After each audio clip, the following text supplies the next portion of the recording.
हे यासाठी गणपती बाप्पा जेव्हा पाण्यामध्ये मिसळून जातील त्यावेळेस जी माती शिल्लक राहणार आहे ती बरोबर आपल्याला कपड्यामध्येच मिळेल, ती पाण्यामध्ये जाणार नाही। या ठिकाणी मंगल मूर्ती 1 2 3 4 गणपती बाप्पा मंगल मूर्ती। चला या ठिकाणी विसर्जन होत आहे।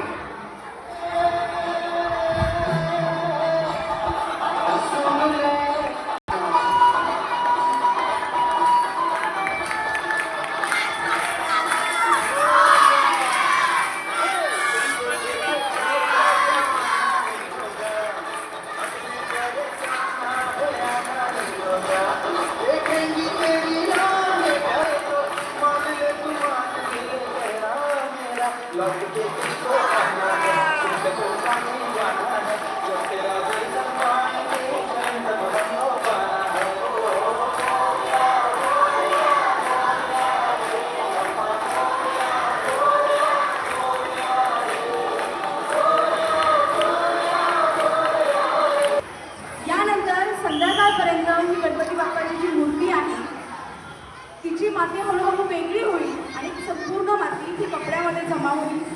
ही माती उद्या सकाळी कुरसुंडी बांधून व्यवस्थित वरती अडकायची, त्यातलं पाण्याचा प्रत्येक थेंब खाली निखरला गेल्यानंतर ही माती उन्हात वाळवून व्यवस्थित पॅक करून ठेवायची आहे आणि याच मातीचा पुनर्वापर पुढच्या वर्षी गणपती बनवण्यासाठी करायचा आहे।